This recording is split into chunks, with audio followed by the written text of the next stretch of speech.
Well, hello, hello. You might guess from this image here that today was grocery day. It is the end of July, and I just came back from a glorious 6-night vacation in Anaheim, went to Disneyland, spent some time at the Disneyland Villas, and I stayed on track following the starch solution is my dietary plan, but ate a few meals that were a little on the rich side.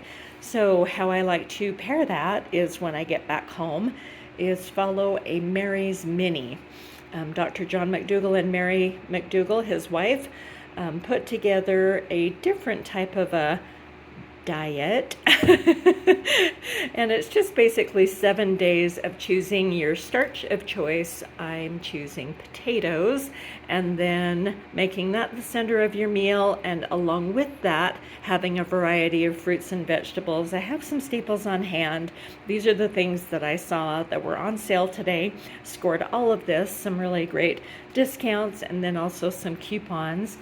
So all of this right here cost me $35. I've got a number of other meals I'm putting together, and I will share photos in the coming week and let you know how amazing I feel at the end of the 7 days. Join me.